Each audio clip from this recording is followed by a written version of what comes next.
Hello and welcome to the show. It is episode 12 of season 2 of the Failsafe Fitness podcast. My name is Michael Joshua. I am your host. I'm also the owner of Failsafe Fitness Limited. This is my little podcast to help everybody out there learn some new exercises to use in the gym, learn a little bit more about nutrition and things that you can do to eat healthier and just be a bit more efficient in prepping your food. And also season 2 is all about the golf life as well. So we're currently in the 4th and final stage of breaking 100. So if you have missed the first 3 episodes of that series, go back and have a listen to the previous episodes where we discuss approach play, knowing your miss, and obviously getting better off the tee. And this week is the final stage, and it's going to be all about putting. Also this week we're going to talk about the one thing in golf that everybody seems to be talking about now, is the PGA Tour, DP World Tour and the PIF, the Saudi investment fund that basically created Live Golf, that has caused so much hassle to the other tours and world golf over the last year. I'm going to give you my thoughts on that as well. Welcome to the show. It's going to be a pretty interesting one this week. I've got some good things for you lined up. Also, I'm going to let you know about my blog post and the promotions that are still ongoing until the 1st of July. We'll crack into then what I've been up to this week. And this week, it's been a fantastic week. I think the sun's been shining here in the UK. A lot of us have managed to play a lot more golf, do a lot more things outside with the kids, etc, etc. It's been a wonderful week. I've got a few new clients have come through the door. Several new clients have come to the golf performance side of things. And I really do feel like, as a business and as a coach, and I know as players that have come, they're thoroughly enjoying what they're doing. They're learning a bit more about the golf swing. They're learning a bit more about themselves. They're learning more in terms of how to play better golf and how to exercise better, and sometimes just even how to be a better person off the golf course. And it's been a fantastic week. Like I say, there's been lots of new clients. We've smashed a few goals. I've fixed a few problems. The common slice has come and gone in a couple of my clients. There's a couple of clients that are still kind of having to work on a few things. But it's been a fantastic week. Unfortunately, I haven't played very good golf. Managed to shoot a 43 Sunday. Yesterday I shot a 45 and didn't hit a single green in regulation. Absolutely abysmal. But Himley at the minute have got, the greens are quite hard, so you're having to hit sort of a lower shot and let it run onto the green, because even if, I hit a pitching wedge into the last hole at 9, and it basically went so high it had snow on it and still didn't hold the green. So summer golf can be very difficult, and especially for those people out there who are trying to break 100, knowing how to play those conditions is very tough, because we've gone from what has been a very wet start of the year to now conditions feeling like you're trying to land it on concrete greens, and it's very hard and very difficult to do so. Apart from that, it's been a good week. I've had some new toys to play with. I've had a few new bits and bobs as well in terms of software for my launch monitor. So it's been a good week. I've been very impressed, not only with the clients that have come and have basically improved as the lessons have gone on, but also, even though I didn't hit a single green in regulation yesterday, I managed to shoot a score that I was shooting pretty regularly last year. I just need to shoot a little bit less. But I'll get there.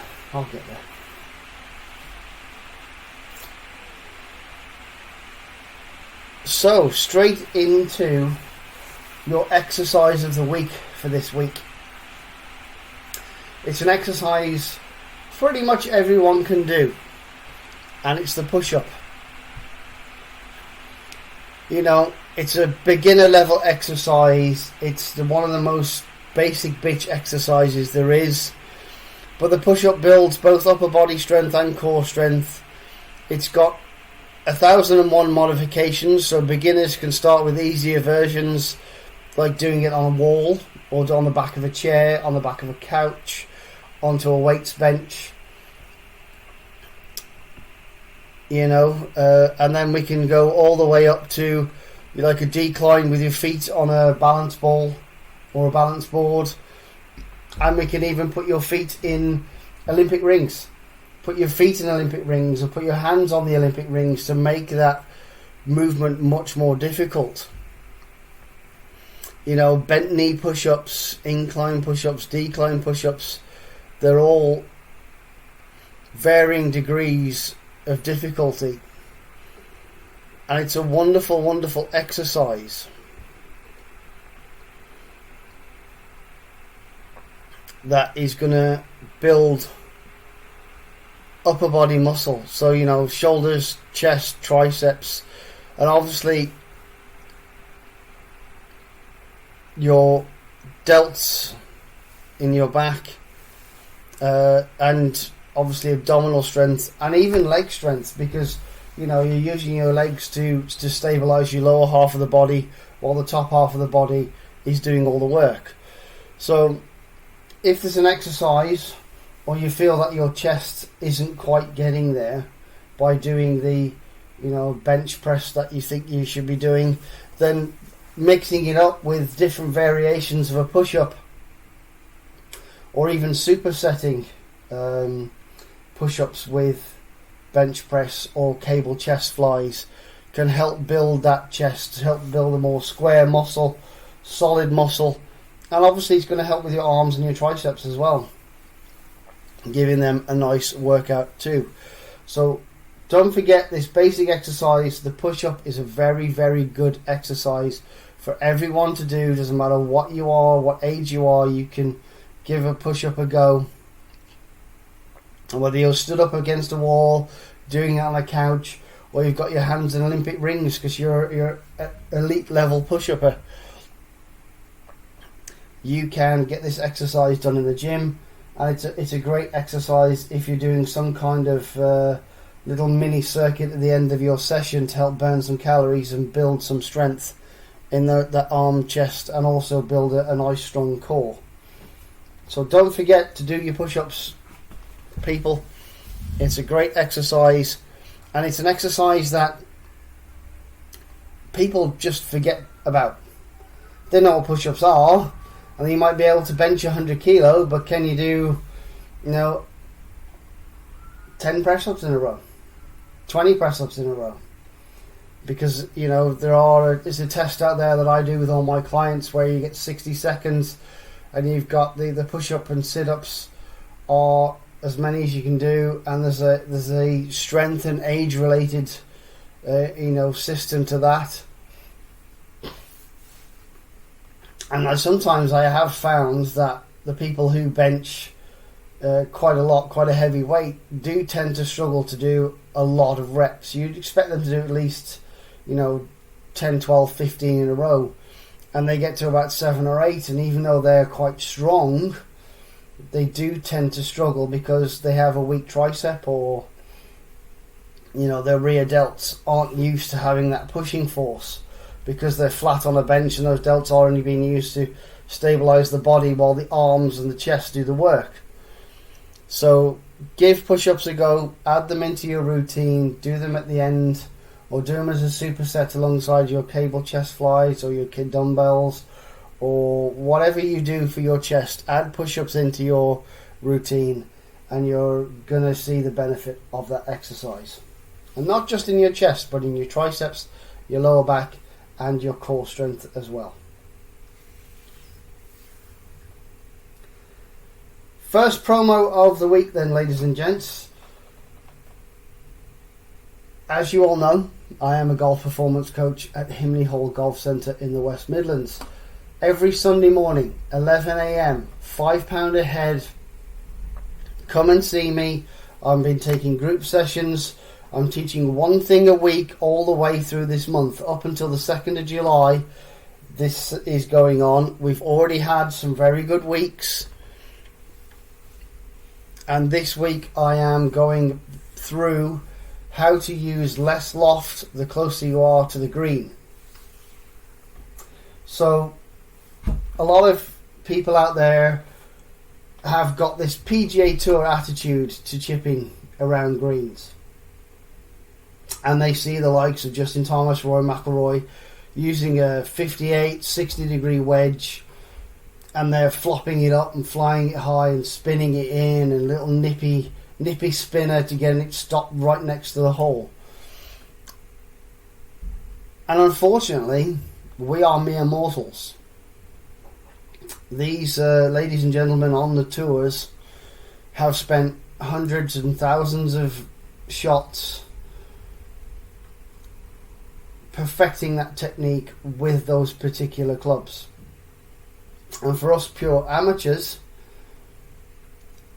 I see so many people try to replicate what the tour players do with a 58 and 60 degree wedge, and they're either the blades getting dug in and they're literally blasting it through the green, or they've got the wrong bounce for the conditions on their club, and they're bouncing the ball into the ball and crashing it through the green as well.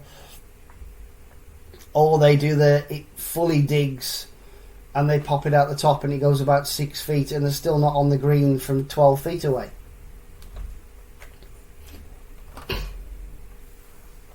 So I took it upon myself to teach what I consider the Lee Trevino method.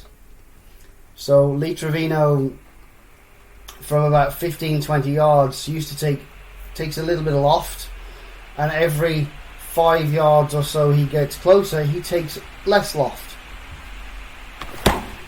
Do apologise if you can hear my laptop. It's having an absolute Benny at the minute. I don't know what's wrong with it these days.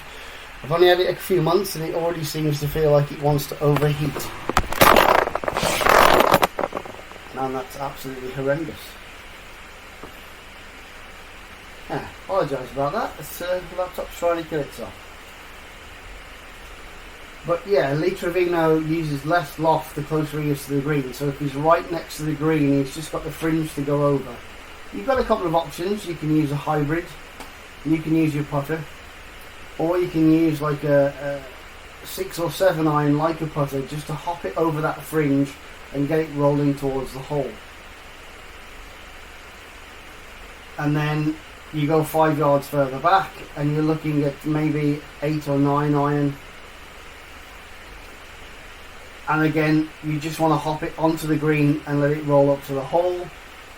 And then 5 or so yards further back, you're looking at a pitching wedge, maybe a gap wedge. And then once you're 20 yards or so out, then you can add a little bit of loft, a little bit more loft, such as a sand wedge or a 58 degree, to get to throw it further to the hole. And these are all skills we all need to develop.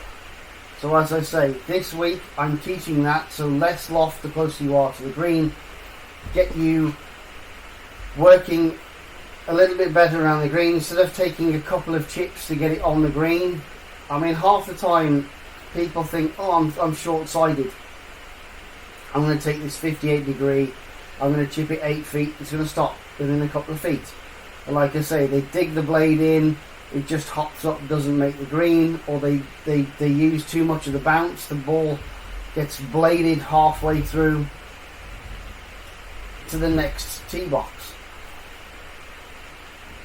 So I'm teaching people how to just get that ball on the green and running as quickly as possible, get it rolling up to the hole. And sometimes if you're short-sighted, not even worrying about where the hole is.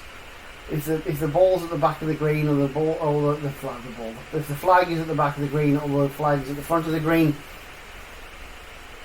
then it's a case of you just want to get it on the middle of the green. Get yourself putting. First things first, from inside that 20 yards or inside that 20 feet, is literally just get it on the green so you've got a chance of the putt. So this Sunday, if you want to learn all about that and want to improve your greenside play, come and see me. £5 per person, 11 a.m. Sunday morning, Himley Hall Golf Centre.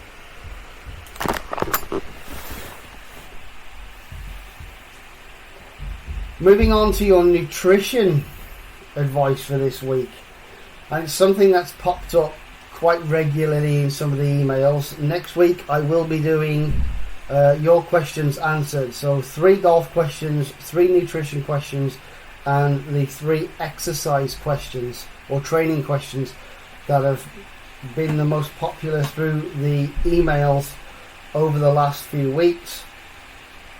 I'll be doing that in episode 13, which will be next week. But this is one that I thought I'd address now, is protein. 3 sources of protein, doesn't matter what diet you're on. You know, source of protein that's going to be good for that diet. So obviously the first one, if you're a meat eater and you're an everyday lover of all things dairy, you can't beat an egg. You can beat an egg. Quite happily, go beat an egg. It's wonderful. Go and get yourself some scrambled eggs, you know, fried, poached, however you like them, pancakes. Eggs are a wonderful source of protein. We use a hell of a lot of an egg. I think it's about 95% of an egg that you eat gets used by your body. The proteins in it get used by the body for one function or another. So eggs are an essential source of protein if you're looking to build some muscle and maintain some muscle. So get yourself some eggs if you are of that diet. If you're a vegan, if you are a vegetarian, then something along the lines of chickpea, which is great. So get yourself quite a bit of hummus is a great snack. You can get quite a lot of protein from hummus. So chickpeas if you're a vegetarian, and if you are a vegan, there's plenty of options out there for you, but one of the easiest ways and one of the healthiest ways to snack is probably granola. So you get about 10 grams per cup of granola. So if you have 3 cups of granola a day, maybe one for breakfast, one as a snack at lunch, and one as a snack after dinner, then you're getting 30 grams of protein and you're getting quite a nice, sweet, tasty snack as well. Chickpea as well, if you're a vegan, can also be quite good.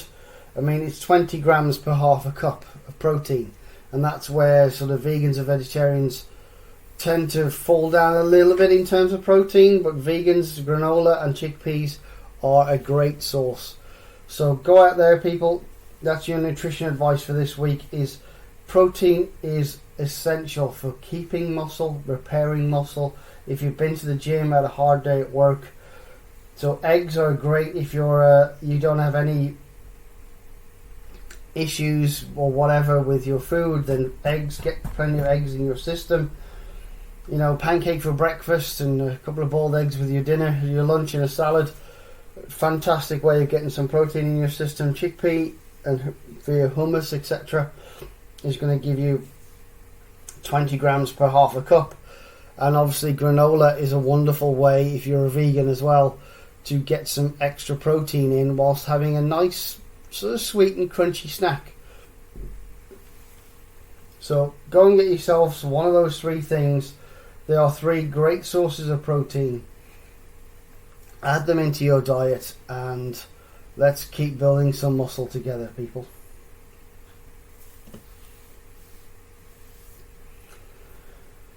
Moving into the Breaking 100 series. I know this is going to be a short, sharp one this week, but the golf side of things is a passion of mine, and we've come to the end of the Breaking 100 series that I've been doing over the last few weeks. So we've dealt with approach play, we've dealt with struggles off the tee, and we've dealt with picking your miss. So this week is the dreaded 3-putt and more.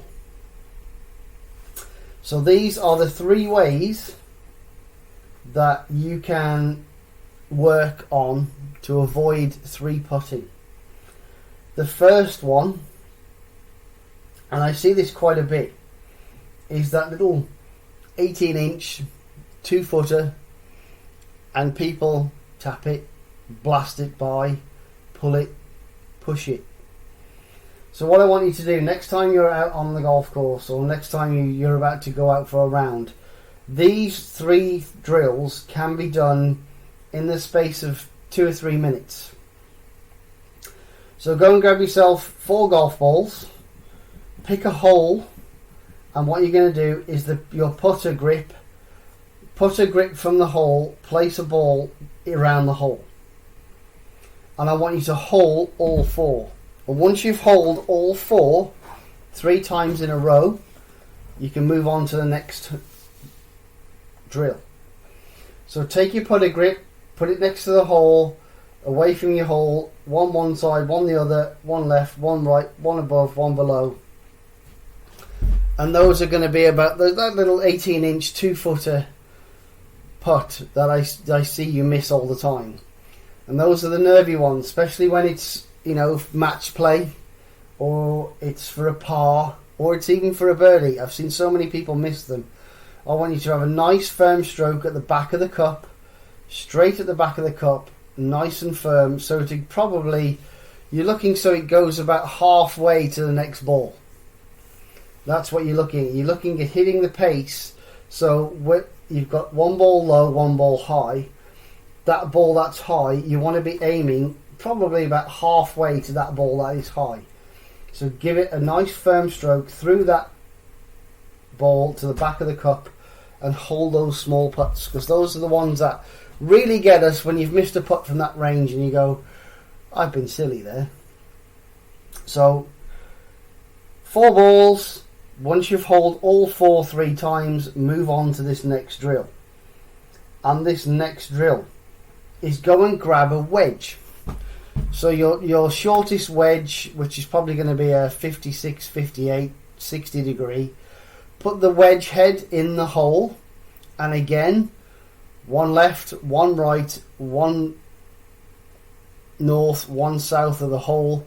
And I want you again, this time I don't want you to hole them 3 times, I just want you to hole all 4 putts. Once you've holed all 4 of those putts from what is basically 3 feet, so we've gone from about 18 inches to 3 feet, and then your next drill is move to the side of the practice green. Now, if your practice green's really long, obviously don't go whacking the golf ball 60 feet. But if you've got a part of your practice green that's about 15, 20 feet long, I want you to go from fringe to fringe. So I want you to take those 4 golf balls and I want you to basically lag putt to the fringe. I don't want the ball on the fringe, I want it on the green, from green side to green side.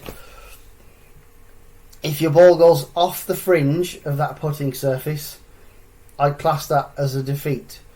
But if the ball is about half a fringe or a fringe away from the fringe, I'd class that as a good putt, because that fringe is about 18 inches 2 feet. Well, you've just holed 12 putts in a row from that distance, and from double that distance you've just holed 4 putts in a row.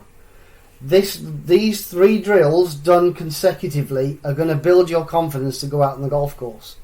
You may find you've got a hole on the putting green that is dodgy. It's not been well maintained, it's been well used, and you may miss a few.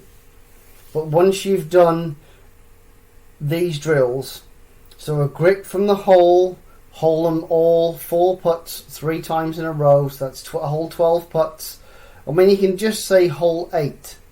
Once you've holed 8 in a row, move on to the next drill. Wedge in the hole, same setup. So you've gone from 18 inches to about 3 feet, and then from 3 feet all you're going to do is go side to side, fringe to fringe, and as long as it's within a fringe length, you know you have the confidence on course to go and hold those putts. And that is my tip for breaking 100 this week. The 3 putting tips, like when you are warming up to go out and play golf, these are going to give you the confidence out on course, because you know you've holed 8 on a row on the putting green. You know you've holed 4 in a row from 3 feet.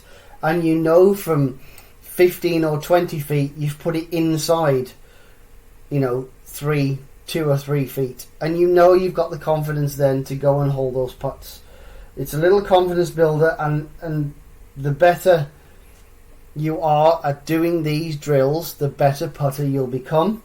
And you'll eventually, well, I'm not going to say you're going to completely eliminate 3 putts, but you will see a lot less 3 putts during your round, because you have a feel for how to hit a 15 or 20 footer, a feel of how you're going to hit that little tiddler to get it in the hole, and a feel of how you're going to hit your 3-foot putts as well. So go out there, people, go practice that, and let me know how your game gets on.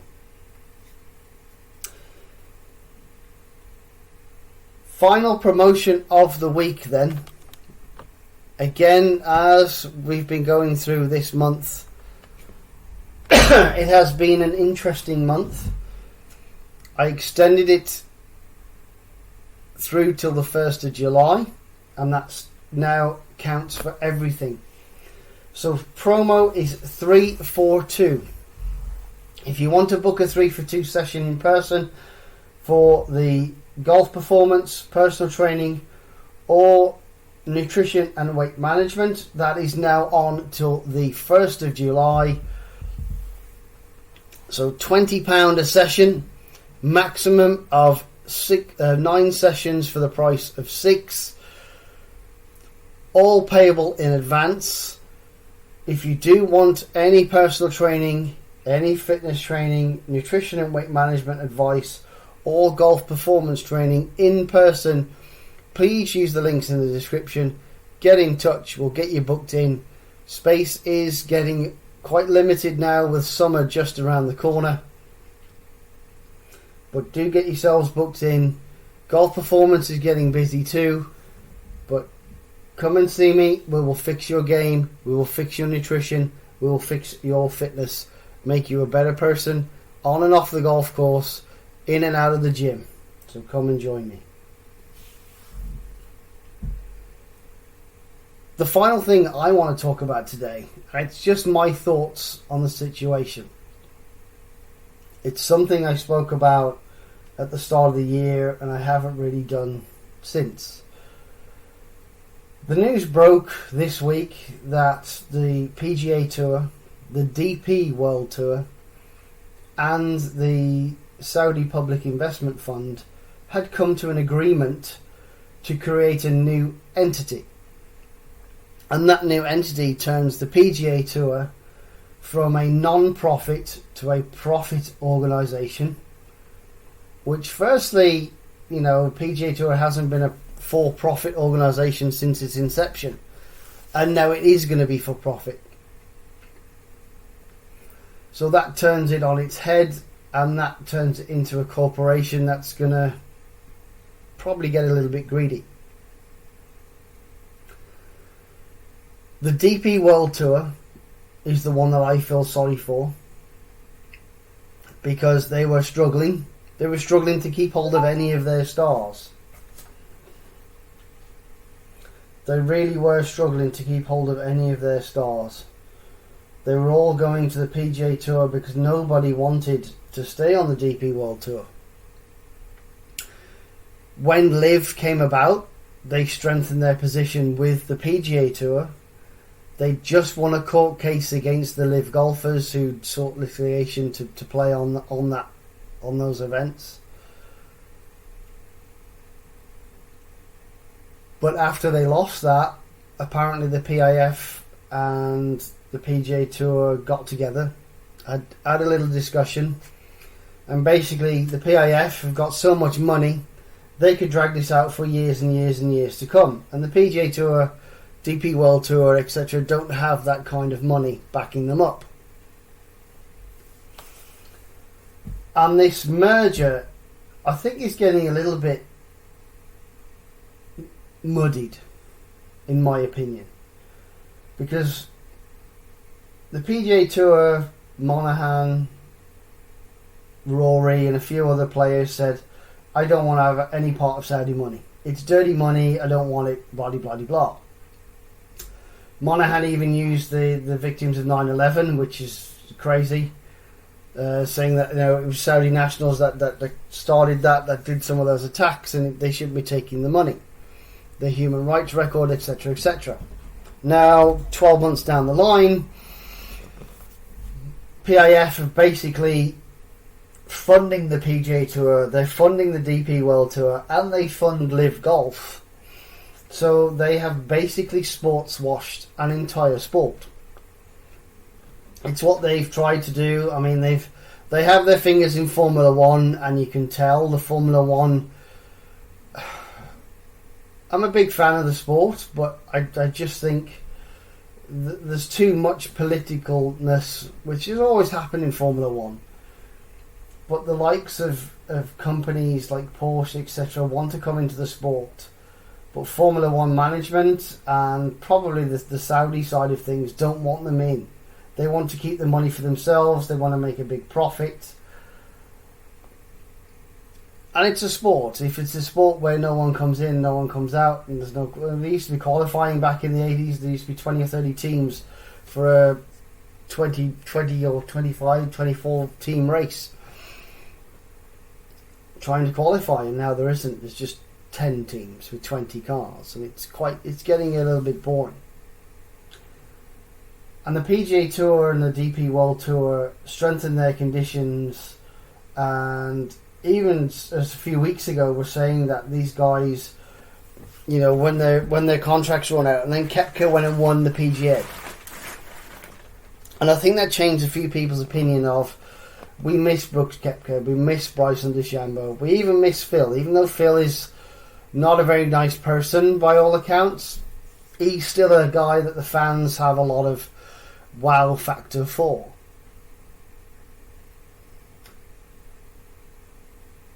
And my opinion is a little weird, because the DP World Tour got bought, the European Tour got bought by DP World, or changed to the DP World Tour this year. Only in the last sort of few months, last 12 months. And they were losing their players, the big name players, to the PGA Tour, which has always been a stepping stone. And it used to be, the European Tour was quite popular, and the PGA Tour was there as well, but a lot of people, they had a choice to make. They'd stay in Europe or they go to the PGA Tour. The PGA Tour has obviously become the number one tour in golf, and everybody wants to be on there because they can earn some serious money, thanks to Tiger. And then the DP World have taken over, and I think DP World Tour and PGA Tour, DP World's just not, it's not a world tour. It is a world tour, but it's not a world tour. They barely have any major stars, and nothing against everybody of the guys that are on that tour, but they can't attract bigger players. They had to align themselves with the PGA Tour to even be relevant. So the likes of the Genesis Open, Scottish Open is going to be, it's a PGA event now. It's one of the designated events on the PGA Tour, bringing some of the best players onto the DP World Tour. But it also devalues the fact that the players that are on the DP Tour all year round are probably going to miss out, because there's 30 guys or 40 guys coming from the PGA Tour taking their spots. And through most of the discussions and interviews I've seen, the DP World Tour is getting completely missed out of the conversation. So it's Live and PGA Tour combined, and it's not Live. Live have absolutely nothing to do with this deal. The Saudi PIF went to the PGA Tour and said, we want to turn you into a profit organisation. we all sponsor the PGA and DP World Tour, which basically saves the DP World Tour, because that tour is basically dead.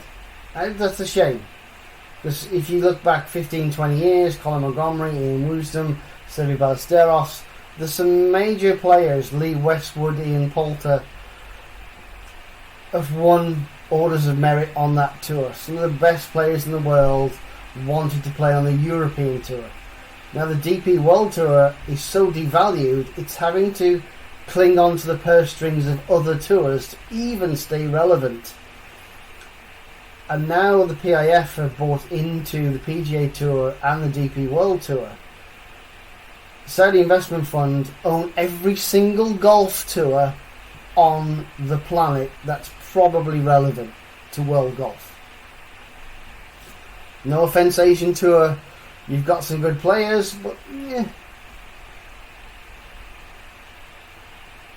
you know, I can't really speak for that. I don't see enough Asian golf. But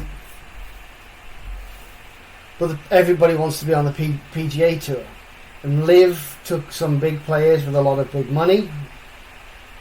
And the European Tour, or DP World Tour, most of the players have gone to the PGA Tour because they want to earn money. Now, the thing is for me that the Public Investment Fund are going to underpin all the tours in golf as a sponsor. PGA Tour goes to profit, which means that they own the DP World Tour, they own Liv, and they kind of own the PGA Tour, even though the PGA Tour remains in control of all three.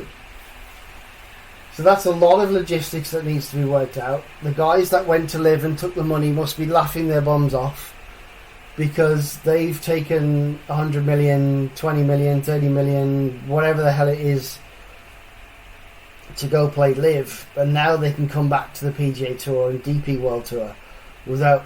There's going to be some repercussions of that, but I don't think they're going to be as severe as you can't play on the PGA Tour for 3 years. They went to sign a contract. Some of the guys have buyer's remorse. I'm pretty sure Brooks Koepka does. I'm pretty sure Bryson DeChambeau does. So it's an interesting situation where Monahan, I think, has got to go. I think from a PGA Tour player's perspective, they were told it would never happen. They won't take Saudi money. They were all taking dirty money to go to Liv. And now it's a case of that same Saudi money is going to prop up the tour that you're on. And I think Monahan and the guys, the head of the PGA Tour, realised that they couldn't fight the vast amounts of money that are available. So that, and like Rory said in his interview earlier this week at the Canadian Open, he's resigned to taking the money. He's just going to have to take it. The Saudi money is underpinning the tour. He's going to have to accept that. He's got no choice. Everybody's got no choice. But I think they do have a choice. I think the players were lied to, for one. They were told one thing and all of a sudden something else has happened. So how can you trust not only Monahan but the guys above him, the guys who are actually in charge of the PGA Tour? How can any of those players trust any of those guys? And the fact they should all be compensated for the fact that they were loyal to the PGA Tour. It's a very difficult situation. There's a lot of ins and outs in terms of what's going to happen. The thing I'm concerned of as a spectator of professional golf is the fact that the whole organisation of the sport has to change. I think the DP World Tour, European Tour, whatever you want to call it, needs to have more designated events with more players from the PGA Tour coming to them. I think the PGA Tour did the wrong thing this year in announcing there's X events. So is it 7 or 5 or 10 events that are going to be no cut? I think that's wrong. I think there should always be a cut in golf. Doesn't matter whether it's 54 holes, 72 holes or 90 holes, I don't care. There should always be a cut. There should be some consequence to playing badly at a tournament.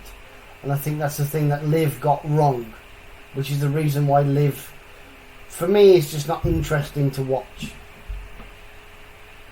Because they're just being paid to be there. Doesn't even matter if they win or not, they're still going to get a lot of money.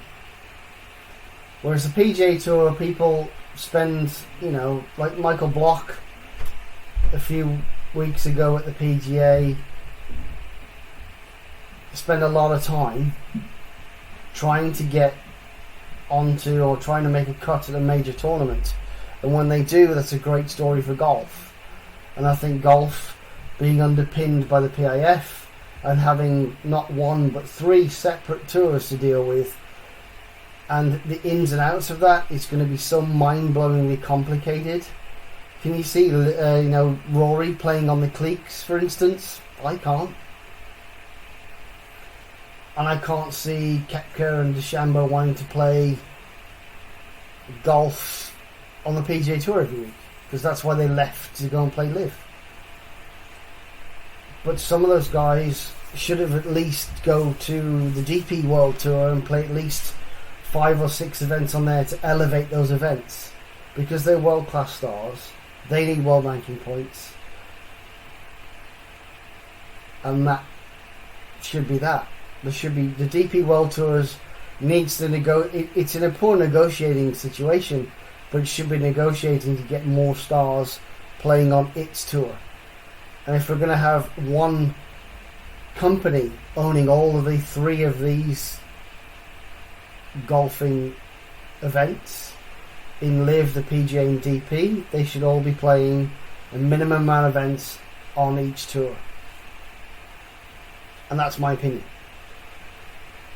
The full repercussions we won't know until next year, I don't think, but there's got to be some repercussions for the guys that went to Liv. There's got to be some payoff for the guys that stayed on the PGA Tour, and I think the DP World Tour need to renegotiate aggressively on what they get out of this. They need to have more world-class stars, top 50s, going to their events, bringing some value to that tour.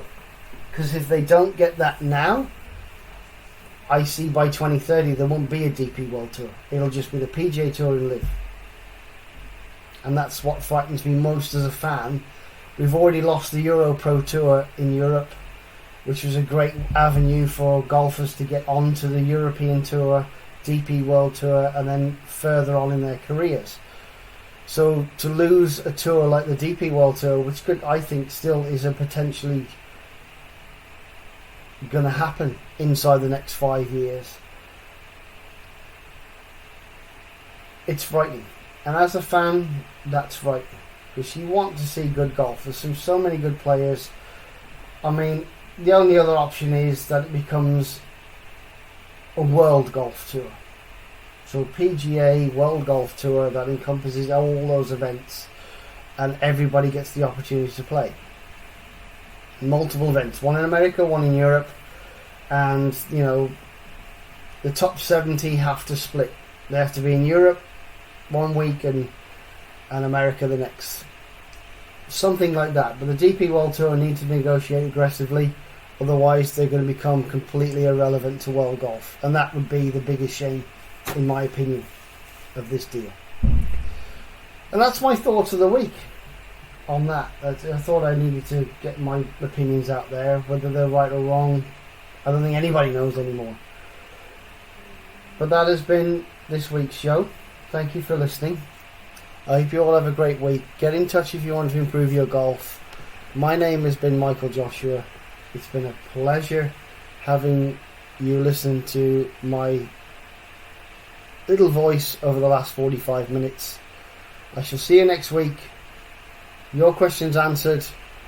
If you do want to send some questions in, link is in the description. Have a nice week. See you then. Bye bye.